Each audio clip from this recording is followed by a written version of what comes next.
Tudo da Canção Nova em um só lugar. Canção Nova Play. São Miguel Arcanjo, defendei-nos no combate. Seja o nosso refúgio contra as maldades, as ciladas do demônio. Ordene-lhe Deus, instantemente o pedimos.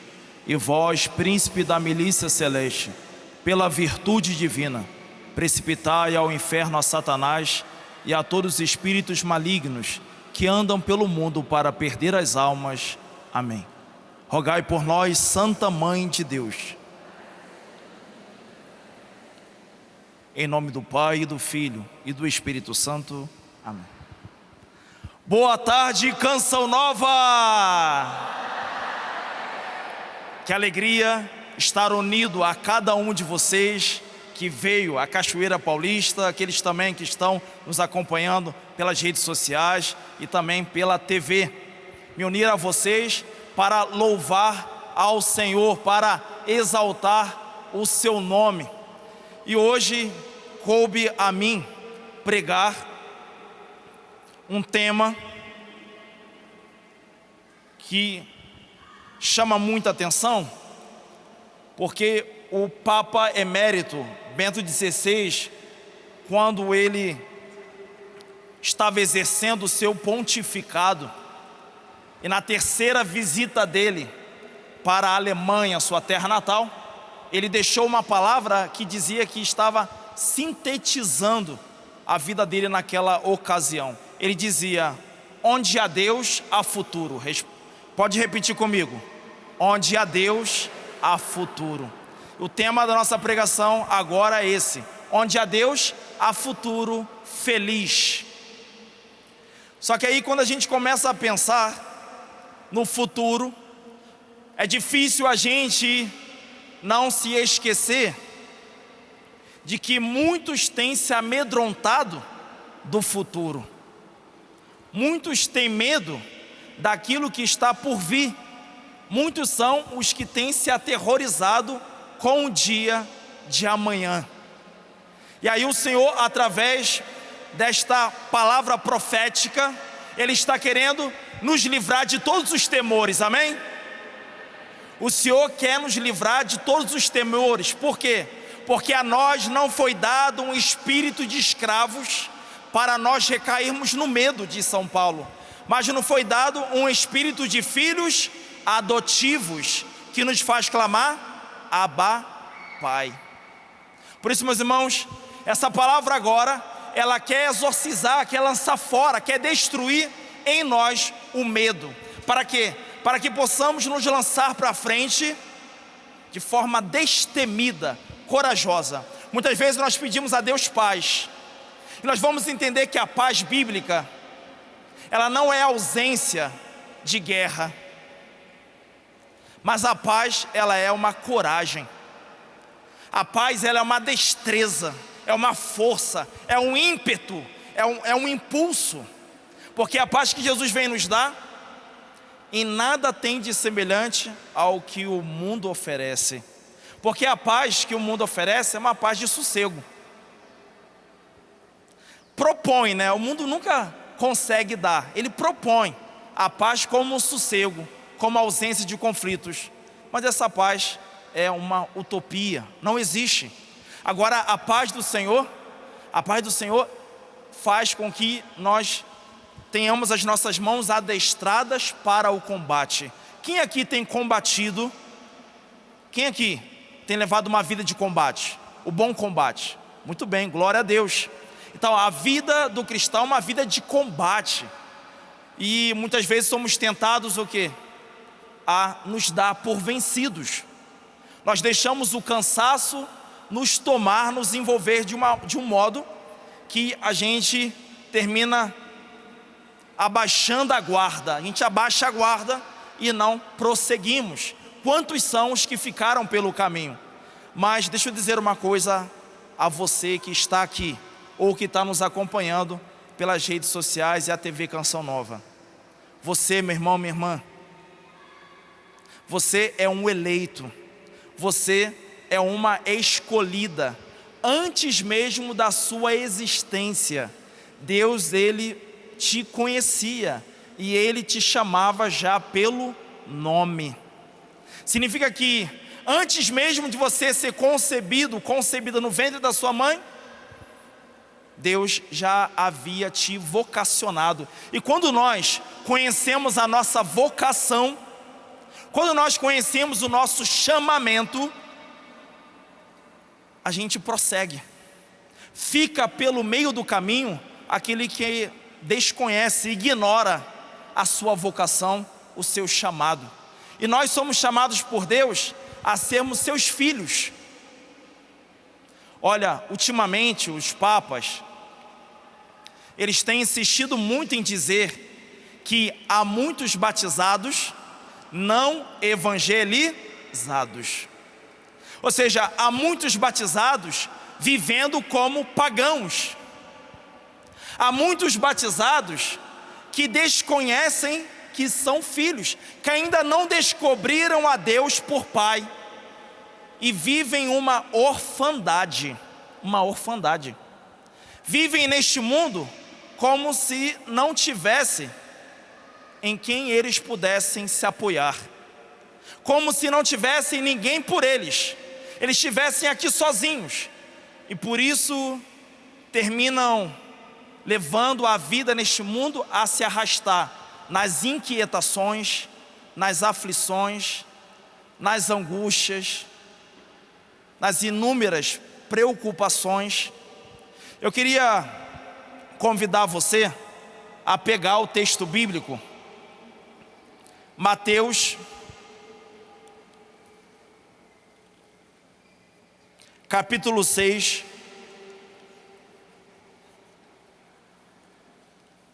versículo 25 a 34. Mateus 6, 25 a 34. Cosme dizia ainda há pouco, sobre o meu nome, Padre Fábio de Melo Gonçalves. Deixa eu contar para vocês, enquanto vocês estão procurando aí o texto bíblico, para aqueles que já encontraram. Uma vez eu fui fazer uma missão com a Canção Nova, lá no Rio Grande do Sul, junto com a profecia do avivamento. E lá, depois de eu celebrar a missa, as pessoas vieram muito carinhosamente me cumprimentar. E não poucas pessoas diziam: Padre, eu acompanho o seu programa de direção espiritual, não perco um. Eu dizia: olha, mas eu não sou o Padre Fábio de Melo mineiro, eu sou o Padre Fábio de Melo carioca. E teve uma senhorinha, alguns compreendiam, mas eu me recordo de uma senhorinha muito afetuosa, que diz assim: não, padre, é o senhor sim, eu não perco um dia. Eu falei: mas eu estou dizendo, não sou eu. É sim, padre. Deixa eu tirar uma foto com o senhor para mostrar para minha irmã. Eu falei: tá bom, irmã. E tirei a foto com ela. Bem, eu sou o Padre Fábio de Melo Gonçalves, sou carioca, sou natural do Rio de Janeiro, estou pároco na igreja de Santa Terezinha, em Seropédica, município do estado do Rio, próximo à Universidade Federal Rural. Bem, meus irmãos, alguns já me falaram assim: padre, por que você não só se apresenta como Fábio Gonçalves? Que aí de repente evita um pouco essas confusões. Mas vejam, desde o tempo de escola, eu sou chamado de Fábio de Melo, porque eu acredito que eu tenho 40 anos de idade. Eu acredito que as mães naquela época, lá dos anos 79, anos 78, batizaram muitos filhos com o nome de Fábio. E aí, na minha sala, só para vocês terem uma ideia, no seminário, só na sala, não no seminário todo, éramos 5 Fábios. Daí, algumas pessoas nem sequer sabiam que o meu nome era Fábio, porque me chamavam pelo sobrenome, de Melo. Inclusive, ainda há pouco, os irmãos aqui consagrados da comunidade Canção Nova perguntaram assim: padre, como é o seu Instagram? Aí eu falei: Jim Elo. Aí ele falou assim: ó, seu apelido é Jim? Eu falei: não, é de Melo. Então assim, de Melo me acompanha muito, esse nome. É muito difícil hoje em dia a gente se separar dele. Eu dizia para vocês pegarem aí Mateus capítulo 6, versículo do 27 ao 34. 25 ao 34. Diz aqui o Senhor: por isso vos digo, não vos preocupeis com a vossa vida, quanto ao que havereis de comer, nem com o vosso corpo, quanto ao que haveis de vestir. Não é a vida mais do que o alimento e o corpo mais do que a roupa? Olha, as aves do céu não semeiam, nem colhem, nem ajuntam em celeiros, e no entanto o vosso Pai Celeste as alimenta. Ora, não valeis vós mais do que elas? Quem dentre vós, com as suas preocupações, pode acrescentar um só côvado à duração de sua vida? E com a roupa, por que andais preocupados? Observai os lírios do campo, como crescem, não trabalham e nem fiam. E no entanto eu vos asseguro que nem Salomão em toda a sua glória se vestiu como um deles. Ora, se Deus veste assim a erva do campo que existe hoje e amanhã será lançada ao forno, não fará Ele muito mais por vós, homens fracos na fé? Por isso, não andeis preocupados, dizendo: que iremos comer? Ou que iremos beber? Ou que iremos vestir? De fato são os gentios, são os pagãos que estão à procura de tudo isso. Vosso Pai Celeste sabe que tendes necessidade de todas estas coisas. Buscai em primeiro lugar seu reino e sua justiça, e todas essas coisas vos serão acrescentadas. Não vos preocupeis, portanto, com o dia de amanhã, pois o dia de amanhã se preocupará consigo mesmo. A cada dia basta o seu mal. Palavra da salvação. Beija a sua Bíblia e dá uma salva de palmas para ela. A palavra do Senhor que nos salva, nos liberta, nos cura. Vejam, meus irmãos e irmãs,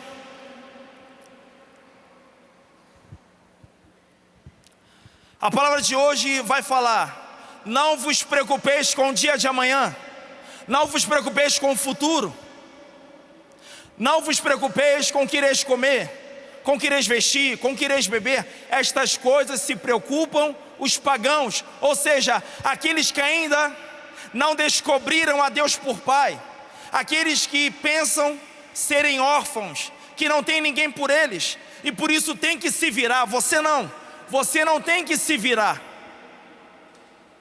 porque você é alvo do amor de Deus, e tem descoberto isso todos os dias, amém? E é importante, meus irmãos, que nós que temos descoberto isso todos os dias, levemos outros também a conhecer. Há muitos filhos de Deus vivendo uma orfandade, uma esterilidade. Pessoas estão adoecendo, porque a preocupação tem adoecido, não é verdade? Quem aqui não conhece alguém que tem padecido de ansiedade? Levanta a mão. Quem aqui conhece? Quando não, alguns mesmos que levantam a mão estão passando por isso. Uma inquietação, uma aflição, um medo exagerado. É bem claro que o medo e a ansiedade é algo natural ao homem. Porém, quando fica com seus excessos, leva o homem a adoecer. Muitas vezes o medo, ele é reflexo de uma autodefesa. Muitas vezes a ansiedade é como que uma expectativa. Mas quando isso se torna repetido, quando isso leva a uma aflição, quando isso leva a uma preocupação desmedida, a uma angústia, é muito importante, meus irmãos e irmãs, que a gente deixe a luz acender. Uma luz que nos leve a maior confiança no Senhor, a fazer como Santa Teresinha, que diante do futuro, ela nos ensina o quê? A se abandonar à providência de Deus. Nas mãos de Deus está a nossa confiança, nele depositar toda a nossa confiança e não cairmos preocupados, inquietos e aflitos e angustiados, como quem pensa que está aqui, neste mundo, jogado às traças, ao acaso. Não, o Senhor é a tua proteção, o Senhor é o teu amparo, o Senhor é a tua consolação, o Senhor é a tua inspiração. Amém? Veja, meus irmãos, a gente tem visto que a ansiedade, ela tem adoecido a muitas pessoas, até mais do que a própria depressão. E a ansiedade tem levado muitos também à depressão. Essa preocupação excessiva com o futuro, que não abandona a pessoa, muitas vezes ela se sente impotente. E aí, nessa impotência, porque ela não consegue se desvencilhar dessa preocupação, o que acontece com ela? Ela perde o sono, ela perde muitas vezes o apetite, ela entra nos níveis elevados de estresse, ataques de pânico, batimento acelerado cardíaco, o que leva depois a outras situações ainda mais complexas. E aí a pessoa, diante de toda essa complexidade, ela muitas vezes vai buscar um bem-estar. Ela vai buscar o quê? Ela vai buscar uma compensação. Tem uma passagem bíblica que me chama muita atenção, que diz assim: que o sol não se ponha sobre o vosso ressentimento, não vos exponhais ao diabo. E eu penso, meus irmãos, que o ressentimento, a mágoa e também a tristeza e a depressão é uma ocasião que nos deixa vulneráveis à ação de Satanás, nos deixam vulneráveis à ação do demônio. E muitas vezes, diante dessas aflições, angústias, preocupações, a gente busca prazer. E aí o problema todo é quando a gente se instala nesse prazer e a gente começa a buscar nele a salvação da nossa situação. E a gente então vai conhecer o quê? As compulsões. Tem pessoas que, diante da ansiedade, vão desenvolver o quê? A compulsão de comer. Comem, comem, comem, comem, comem, mas nunca se sentem saciadas. Procuram também na bebida alcoólica essa compensação, esse bem-estar, como se isso pudesse solucionar aquilo de que ela tem se preocupado, aquilo que tem esgotado as suas forças, aquilo que tem lhe tirado a paz. Alguns perdem o sono, outros têm um sono em demasia. Vamos ver também pessoas que começam a desenvolver escoriações na pele, elas começam a se coçar, a fazer esse atrito da unha com a pele, fazendo umas escoriações. Isso a gente chama de dermatilomania. E eu desenvolvi isso. Daqui a pouco eu dou meu testemunho para vocês. Temos também pessoas que vão procurar nas compras, né? Geralmente essa compulsão, ela não escolhe não, ela pega criança, pega adolescente, pega jovem, pega homem, pega mulher. Mas ninguém compreende tanto bem isso quanto a mulher, não é? Uma vez um paroquiano veio falar para mim assim: padre, por favor, conversa aqui com a minha esposa, porque eu nem sei se ela é ser humano, ela parece uma santopeia, porque está cheio de sapato lá em casa. Tem sapato que ela comprou, não vestiu ainda, não calçou, já comprou outro.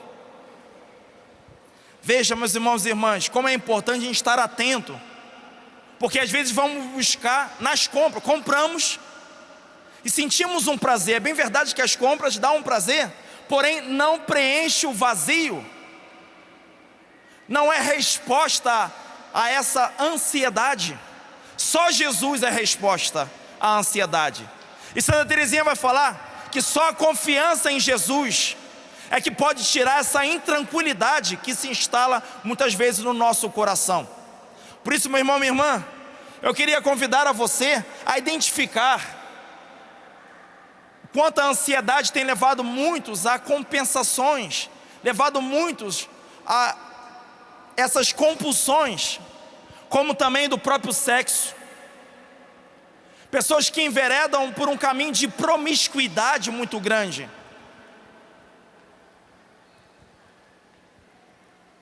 Tem também as pessoas que ficam roendo as unhas e tem isso como algo natural. Não, é porque está grande mesmo.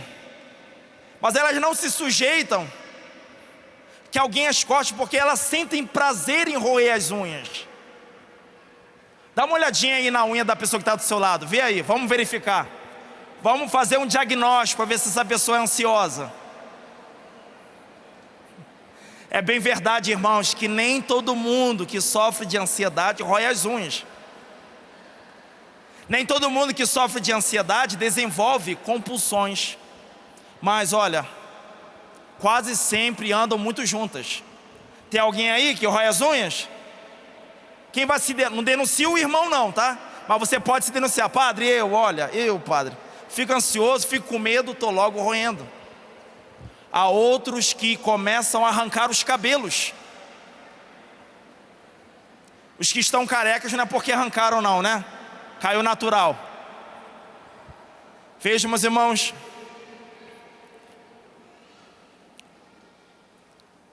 em Eclesiastes capítulo 31, versículo 2, você não precisa pegar não, pode anotar para depois você olhar. Eclesiastes capítulo 31, versículo 2 diz assim: as preocupações do dia não deixam dormir, doença grave afasta o sono. Olha, a Bíblia está nos dizendo que as preocupações do dia roubam o nosso descanso, e isso pode nos adoecer.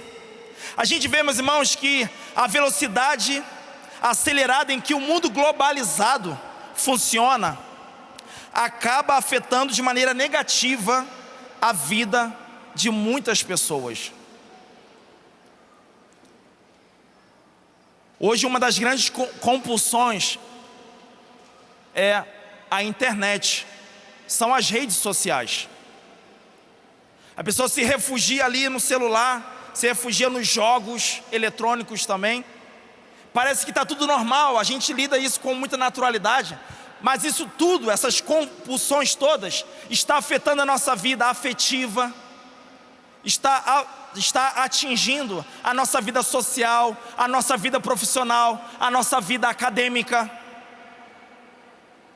e até a nossa intimidade com Deus. Essas compulsões muitas vezes têm tirado o tempo de Deus da nossa vida. E a palavra de Deus vai dizer que a nós não foi dado um espírito de escravos, para que a gente possa recorrer a essas coisas e a elas se submeter, nos deixar por elas acorrentar.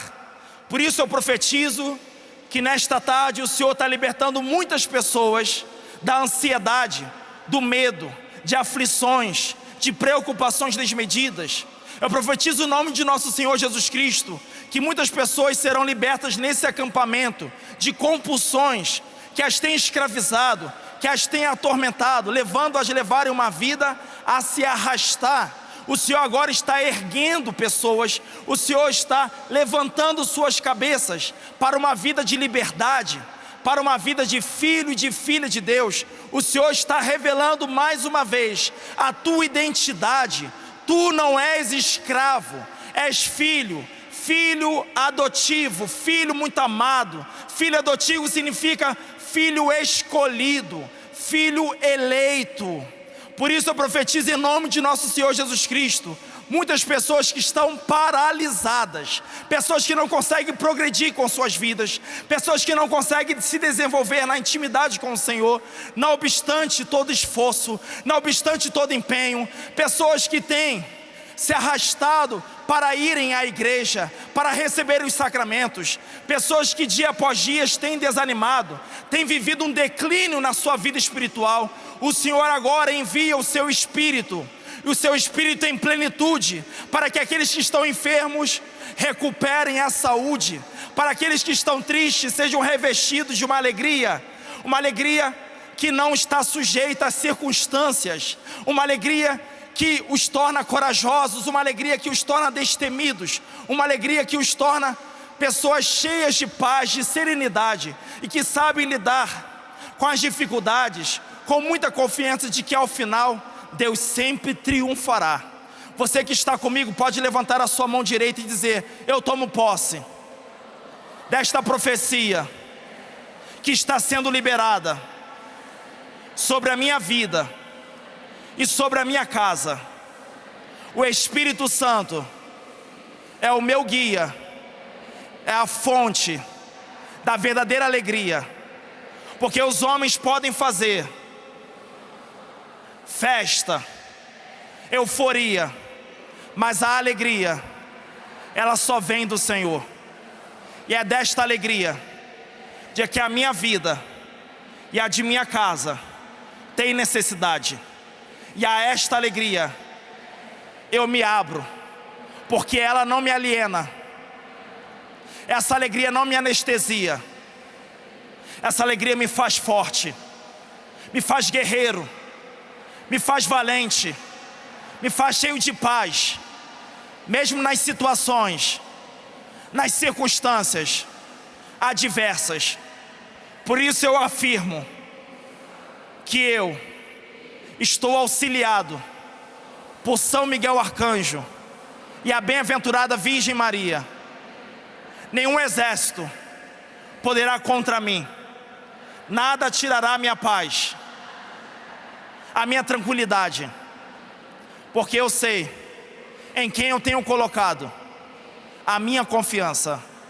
Amém. Eu queria falar para você, meu irmão, minha irmã,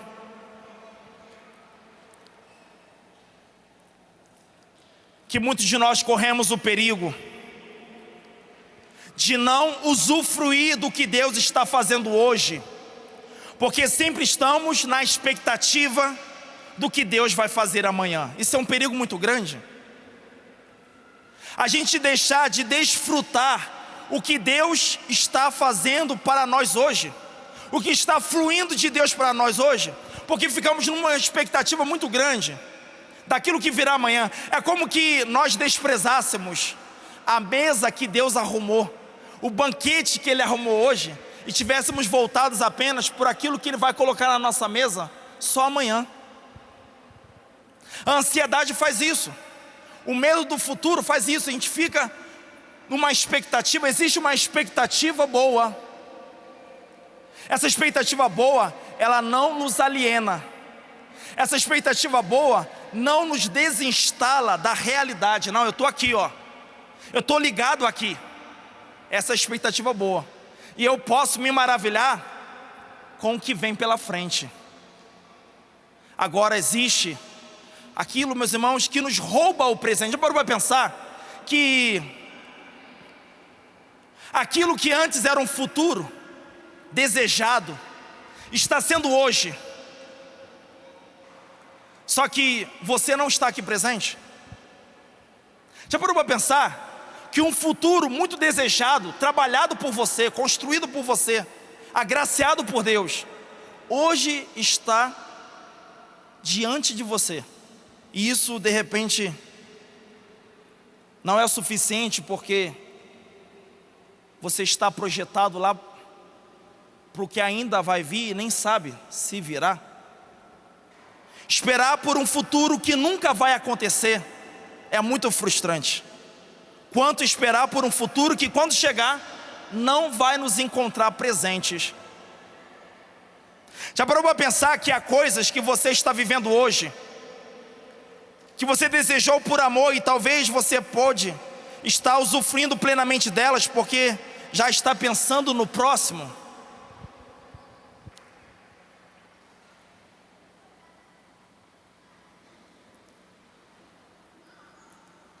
Eu queria convidar você a valorizar o maravilhoso agora.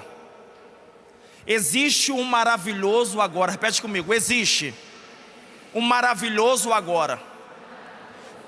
Deixa eu contar para vocês o maravilhoso agora. Você está na Canção Nova. Você está no acampamento Vem Louvar. Esse é maravilhoso agora. Sabe, meus irmãos, eu quero lhes contar um testemunho. Tem uma passagem que diz muito a meu respeito. Acredito que de todos aqui. Essa passagem está em 1 Samuel capítulo 2, versículo 8. E diz assim: Deus, Ele ergue do pó o desvalido, Ele levanta do lixo o pobre, para fazê-lo sentar entre os príncipes e herdar um trono glorioso. Eu não sei se você entendeu a passagem, mas eu vou pegar outra tradução para ficar um pouco mais claro. Diz: o Senhor levanta o pobre do pó, e desde o esterco. Vocês sabem o que é esterco? Pois bem, de lá o Senhor me tirou. Ele exalta o necessitado, para o fazer assentar entre os príncipes, para o fazer herdar o trono de glória. Eu acho que não é o bastante, né? Para alguns eu vou ter que desenhar. E veja, eu peguei uma terceira tradução bíblica dessa mesma passagem que vai dizer: o Senhor levanta do pó o fraco. O Senhor levanta do pó o fraco, e do monturo o indigente, para os fazer assentar-se com os nobres, e colocá-los no lugar de honra. Sabe, o meu agora está sendo maravilhoso. O meu agora está sendo extraordinário. O meu agora está sendo incrível, sabe por quê? Porque eu era um desvalido, eu era um indigente, eu era um fraco. Eu sei do lixo de onde o Senhor me tirou, e por isso está aqui, entre os nobres de Deus, entre os seus príncipes e princesas. É uma maravilha, meus irmãos. Como é bom poder estar aqui. Você está olhando aqui o Fábio de Melo Gonçalves, de batina, consagrado pelo sacramento da ordem, mas na sua maioria não sabem do lixo, do esterco de onde o Senhor me tirou. De uma vida mesquinha, de uma vida medíocre, de uma vida vaidosa, de uma vida egoísta. E contra todos esses demônios, eu ainda estou a lutar, amém? Eu ainda estou a lutar, mas eu ainda posso sentir o cheiro, o fedor. Só de fazer memória aqui, ao testemunhar a vocês de onde foi que o Senhor me tirou. E eu quero exaltar, porque agora caiu a corrente da minha consagração. Eu quero exaltar o nome da Santíssima Virgem Maria, porque é ela a responsável. Foi ela que foi lá no lixo e tirou esse indigente e me fez me assentar entre vocês, os escolhidos, os eleitos, os príncipes, as princesas, os guerreiros, as guerreiras, que já têm a guerra vencida pelo nome do Senhor. A Virgem Maria, agora eu faço parte da milícia da Imaculada.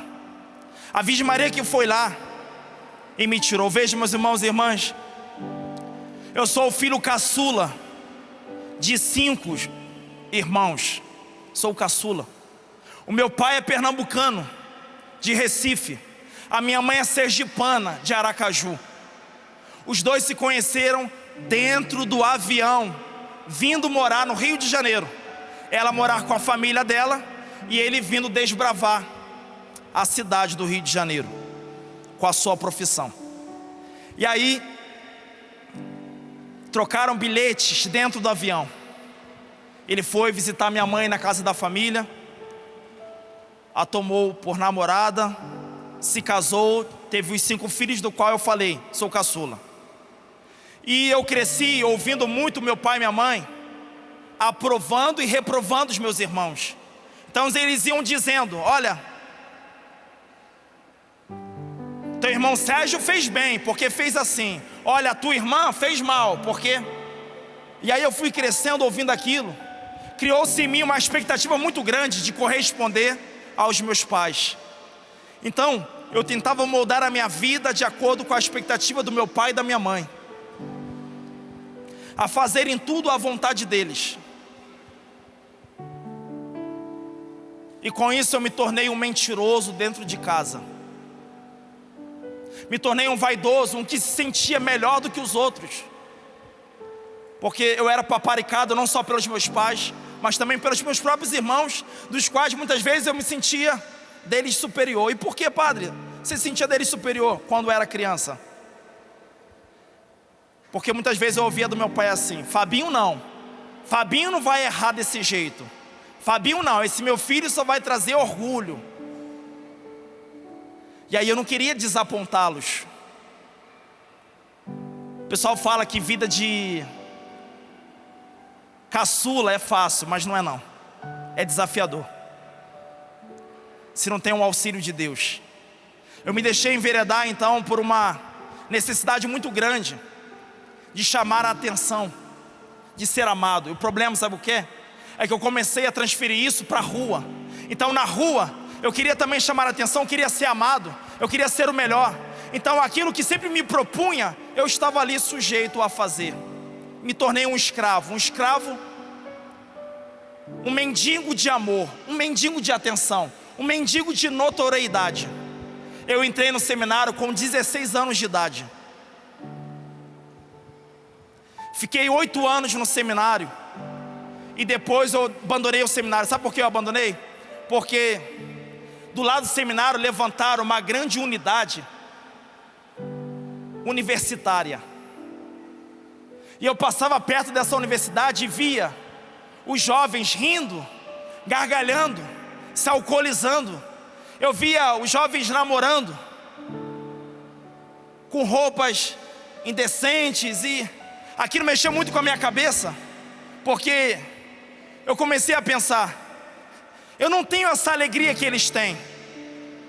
Eu comecei a julgar que a alegria que o Senhor vinha me dando não era suficiente. Eu queria aquela alegria ali, quando depois, só mais tarde, eu vinha descobrir que não se tratava de uma alegria que vinha de dentro. Era uma alegria rasa, era uma euforia. E sabe, eu fiquei emblomando 1 ano no seminário. Não demorou muito, eu saí do seminário. E eu saí com um sentimento, sabe, de que muito ansioso, eu saí muito ansioso. Foi nessa ocasião que eu começava a me coçar, coçava o corpo inteiro. Porque eu pensava assim: Deus roubou minha juventude, eu agora tenho que ganhar o mundo. Eu tenho que ganhar o mundo. Eu quero ser feliz, eu quero ser alegre. E eu sempre entendi ali naquele momento que a minha alegria deveria ser essa euforia, esse carnaval. E vocês sabem onde eu fui parar? Na apoteose. Eu fui desfilar numa das maiores escolas de samba do Rio de Janeiro. Apareci lá no dia do ensaio. E aí o coreógrafo, que é responsável pelos carros alegóricos, foi olhando as pessoas. E aí ele perguntou: qual o seu nome? Eu falei: Fábio. Fábio de quê? De Melo, porque também lá estava cheio de Fábio, né? Fábio, tem Fábio aqui? Levanta a mão, Fábio. Olha só, sempre tem, Fábio tem muito, glória a Deus. E aí, Fábio de quê? Fábio de Melo. Pois bem, Fábio, eu tinha ido direto do trabalho, já não estava no seminário. Eu fui de social. Falei: olha, você vai desfilar no carro alegórico número tal. A sua fantasia, anotem aí, vai ser de padre. Gente, o enredo da escola de samba falava sobre a evangelização dos jesuítas. O homem não me conhecia. Primeira vez que eu vou numa escola de samba, vou lá no barracão. Cara, você, coloquem ele lá no carro com a fantasia de padre. Vocês acham que eu gostei? Não gostei. Eu fiquei com muita raiva. Eu falei: Deus, me esquece, Deus. Me esquece, me abandona. Para de me perseguir. E eu fugi muito, meus irmãos, desse futuro feliz. Deus, antes mesmo de eu nascer, antes mesmo de conceber no ventre da minha mãe, Ele havia me pensado padre. E eu estava fugindo desse futuro feliz.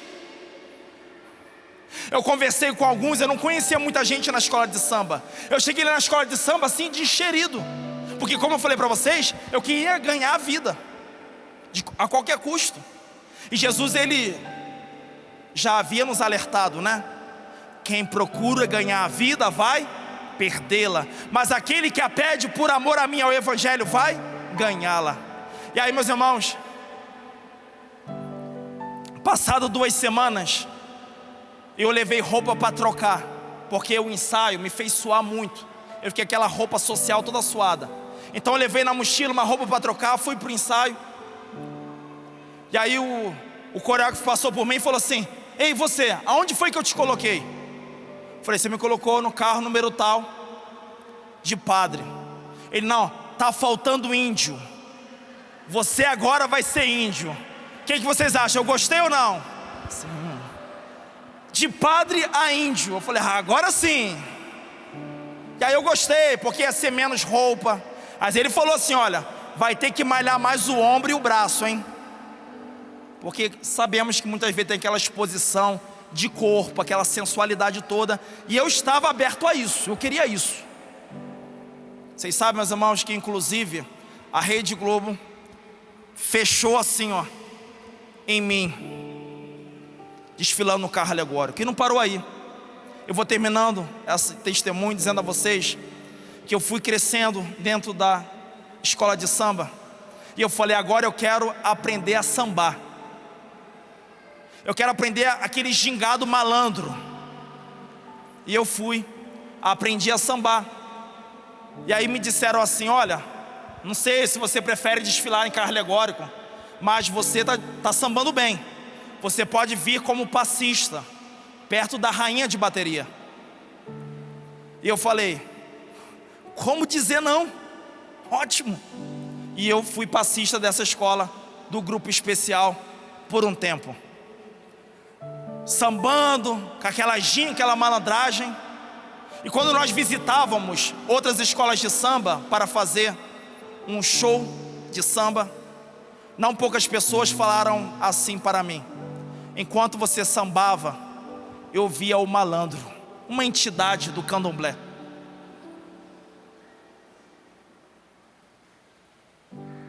Veja, meu irmão, minha irmã, para onde a minha ansiedade, para onde a minha falta de confiança estava me levando?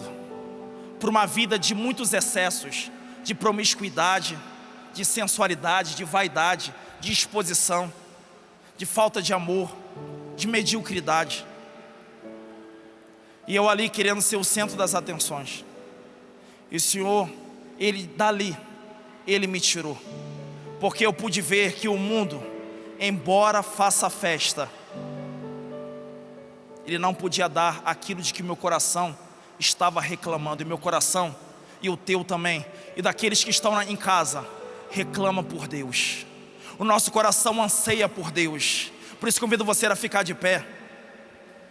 Eu convido você a fechar os seus olhos, a levantar as suas mãos e a dizer: meu Pai do céu, eu não quero me esquecer jamais de que Tu me amas, de que eu não tenho razão para mendigar amor, quando Tu tens em abundância para me dar. Eu não quero chegar a esse estado em que precisou o Padre Fábio chegar antes de ser padre, para poder então ter um despertamento, de que o amor de que ele precisava era o seu. Permanece de olhos fechados, nós vamos cantar agora. E eu quero pedir que o Espírito Santo, ele seja derramado sobre todos vocês. E nesse derramamento o Espírito Santo venha livrar todos daquilo que ele me livrou, da orfandade.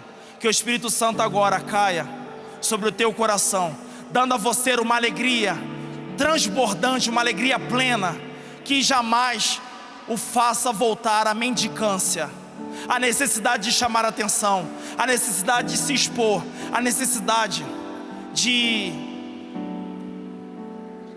dele se afastar. Ele que é a fonte, Ele que é a verdadeira alegria, Ele que é o amor de que tanto temos anseio. Vinde, Espírito Santo, enchei os corações dos vossos fiéis e acendei neles o fogo do vosso amor. Enviai o vosso Espírito e tudo será criado, e renovareis a face da terra. Ó Deus, que instruíste os corações dos vossos fiéis com a luz do Espírito Santo, fazei que apreciemos retamente todas as coisas, segundo o mesmo Espírito, e gozemos sempre da sua consolação, por Cristo Senhor nosso. Amém. Vou confiar no Deus da aliança, que abriu o mar vermelho quando não havia mais saída. Vou confiar no Deus que nos deu seu Filho para nos salvar e nos deu aliança eterna. Vou confiar no Deus da aliança, que abriu o mar vermelho quando não havia mais saída. Vou confiar no Deus que nos deu seu Filho para nos salvar e nos deu aliança eterna. Vou confiar. Tudo da Canção Nova em um só lugar. Canção Nova Play.